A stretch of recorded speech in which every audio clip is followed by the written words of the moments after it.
Good morning guys, welcome back to টুম্পাস blog. কে তো সবাই কেমন আছেন? আশা করি সবাই ভালো আছেন, আমিও ভালো আছি। তো সবাই তো জানেন যে আমাদের এখানে বৃষ্টির সিজন। তো এই সিজন তো এখন কমবে না, কমসে কম 3 মাসের ওপরেও হয়তো যেতে পারে। তো আমাদের এখানে জাহাজ ডুবি হয়েছিল, আপনারা সবাই জানেন। তো তার কারণে আমাদের এখানে মাছ খাওয়া বন্ধ, টোটাল বন্ধ। আর করোনাও প্রচুর বাড়ছে এখানে। তো কাল আমার যে প্রিয়া বান্ধবী আছে, ওর সকালে আসার কথা ছিল, কিন্তু ও কোনো কারণবশত সকালে আসতে পারেনি। ও এসেছিলো দুপুরবেলা, দুপুর ঠিক 2টো নাগাদ এসেছিলো। তো আসার পরে আমার একটু কাজ বেড়ে গিয়েছিল, ওকে নিয়ে অনেকটাই কাজে ব্যস্ত ছিলাম, সেই জন্য অনেক বন্ধুদেরকে আমি সাপোর্ট করতে পারিনি। তার জন্য সরি বন্ধুরা, প্লিজ আমাকে ক্ষমা করে দেবেন সবাইকে আমি ঠিকভাবে সাপোর্ট করতে না পারার জন্য। আর চলুন, প্রিয়া বান্ধবী আসার পর আমি যা যা কাজ করেছি, তো একটু করে ক্যামেরাবন্দি করেছিলাম, সেই ভিডিও আমি আপনাদেরকে শেয়ার করতে চলেছি। তো বন্ধুরা, যদি ভালো লাগে অবশ্যই লাইক কমেন্ট শেয়ার করতে ভুলবেন না। আর যে সকল বন্ধুরা আমাকে এখনও পর্যন্ত বন্ধু করেননি, প্লিজ ঝটপট করে বন্ধু করে নেবেন। পাশে থাকা বেল বাটনটা অবশ্যই প্রেস করে দেবেন, যাতে নতুন ভিডিও যখনই আমি আপলোড করব তখনই আপনাদের কাছে পৌঁছে যাবে। তো চলুন, সকাল তো হয়ে গেছে, আমি সকালবেলা উঠে আজকে কিছুই করিনি, কারণ কাল রাত্রে খাবার দাবার বানানো ছিল, সেইগুলোই খেয়ে ওর বাবা চলে গেছে। মেয়েকে বললাম, এই যে মেয়ে দাঁড়িয়ে আছে দেখতে পাচ্ছেন, মেয়ে কই, হাত টাটা দে, গুড মর্নিং দে। তো ওকে বললাম যে মানু তুই আজকে দুধটা আনতে যা, আজ মেয়ের প্রথম টিউশন, ও প্রথম টিউশন যাবে আজকে বেলা 2টো থেকে। সেই জন্য ভাবছি, ওর কিছু খাতা এখনও কেনা হয়নি। তো ওকে বললাম মানু তুই দুধটা নিয়ে আয়, আর আমি যাব খাতা কিনতে। খাতা কেনার সাথে সাথে আমি রেশনও তুলে নেবো, কারণ আমার রেশন তোলা হয়নি, আর মাসের শেষ প্রায়, না রেশন তুললে পাবো না। এই রকম করে আমার কতবার রেশনে যাওয়া হয়নি। আর আমার নামে যে চাল আছে, সেই চালগুলো সব কাটা যাচ্ছে। তো আমি যাব রেশন তুলতে এখন, তবে এই ড্রেস পরে যাব না, আমি অন্য ড্রেস পরে যাব। আর মেয়েকে বলেছি তুই দুধটা নিয়ে আয় আগে, তারপর আমি যাব। তো চলুন বন্ধুরা, ভিডিওর মাধ্যমে ভিডিওতে কী আছে সেটাই আমি শেয়ার করে দিই, আর একটা ছোট্ট মতো একটা গান শুনিয়ে দিই। কী গান শোনানো যায়? ও গো বৃষ্টি আমার চোখের পাতা ছুঁয়ো না, ও গো বৃষ্টি আমার চোখের পাতা ছুঁয়ো না, আমার এত সাধের কান্নার গান ধুয়ো না, সে যেন এসে দেখে তার বিরহে কত আমি কেঁদেছি, ও গো বৃষ্টি আমার চোখের পাতা ছুঁয়ো না। তো চলুন বন্ধুরা, প্রিয়ার আসার কথা ছিল সকালবেলার দিকে, কিন্তু ও কারণবশত আসতে পারেনি, হসপিটালে গিয়েছিল সেই জন্য। তো আসার পর 2টোর সময় এসেছে, আসার পর ওকে খেতে দিয়েছি, কিন্তু আমার খুব খিদে পেয়ে গেছিলো বলে আমি খেয়ে নিয়েছি। ওর বর পাশেই বসে আছে, কিন্তু ওর বরকে আমি দেখাতে ভুলে গেছি। তো ও খাচ্ছে, ও তো বাচ্চা মেয়ে, ভালো করে খেতেই পারে না। যা কিছু দিয়েছি ও একটু আধটু খেয়েছে, তারপরে সবটাই নষ্ট হয়েছে। তো কি করা যাবে। আর এই দেখুন, বিকালবেলার দিকে ও একটু পাস্তা বানিয়েছে। তো পাস্তা বানিয়েছে, ও একটু ঝাল খেতে খুব পছন্দ করে, সেই জন্য বললাম তুমি তোমার মতো করে বানাও। ওই জন্য ওর মতো করে বানিয়েছে দেবাঞ্জনের জন্য, ওর জন্য। আমি তো এসব জিনিস পছন্দ করি না, তবু আমাকে জোর করছিল যে দিদি ভাই তুমি অন্তত একটু খাও। আমি বললাম ঠিক আছে, আমি 1 টুকরো খাবো, বেশি খাবো না। আমি 1 টুকরো খেয়েছি টেস্ট করার জন্য শুধু। অ্যাকচুয়ালি তো আমার সত্যিকারের কথা বলতে গিয়ে এইসব জিনিস আমার খুব একটা পছন্দ নয়। তো তবুও ও আমাকে জোর করছিল, সেই জন্য। আর আমি আমার জন্য গ্রিন টি করছি, আর ওদের জন্য দেবাঞ্জনার বাবার জন্য, ওর হাজব্যান্ডের জন্য, আর সামনের বাড়ির দাদা, আমার মেয়ের জন্য দুধ চা করছিলাম।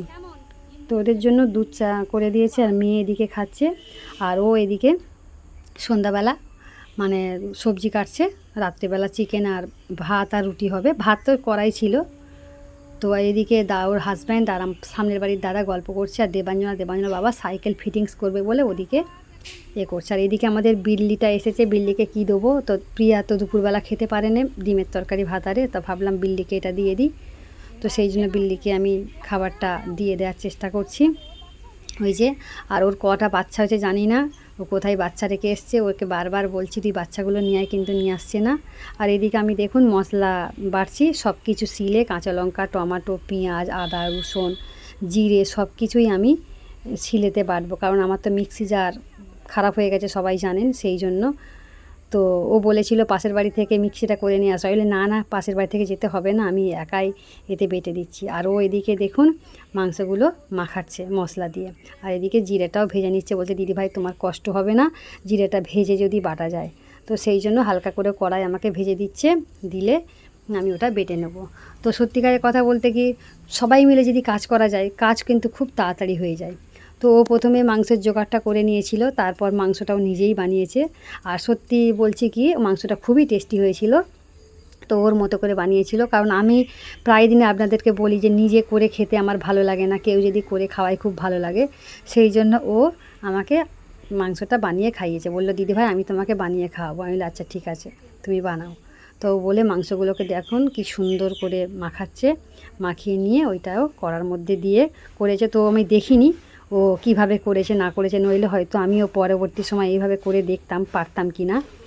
তো আমি তো ওদিকে কাজের মধ্যে ব্যস্ত ছিলাম, সেই জন্য। আর দেবাঞ্জনার বাবা আমাকে বলছে যে আমার যার একটা বান্ধবী আছে ওর হাজব্যান্ড আছে, ওকে কাজের জন্য ফোন করেছিল, তো ফোন ওঠাই না, আমাকে আবার করতে বলছিল। আর আমি এদিকে মশলার জায়গাগুলো সব ধোয়াধুয়ি করে নিচ্ছি, নিয়ে আমি এবার ভাতে আটা মাখবো বলে রেডি করছি। আর ও এদিকে মাংসটা বসিয়ে দিচ্ছে।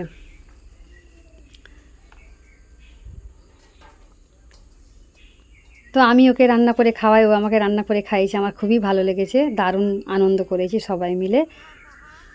তো কেমন করে ও বানাচ্ছে আপনারা দেখতেই পাচ্ছেন। তো পাঁচটা হাতের রান্না 5 রকম তো হবেই। আর প্রতিদিন যখন এক হাতের রান্না মানে খাওয়া হয় তখন কিন্তু ভালো লাগে না, মনে হয় যে একটু অন্য হাতের রান্না হলে বেশ ভালো লাগে।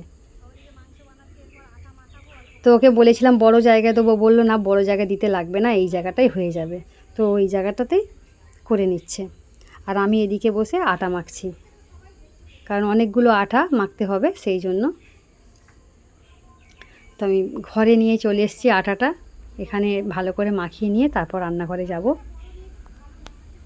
আর ওকে বললাম তুমি একটু ক্যামেরাবন্দি করে নাও, ততক্ষণ আমি আটা মাখছি। তো ক্যামেরাবন্দি করেছিল। আর এই দেখুন এদিকে রুটি সেঁকছি।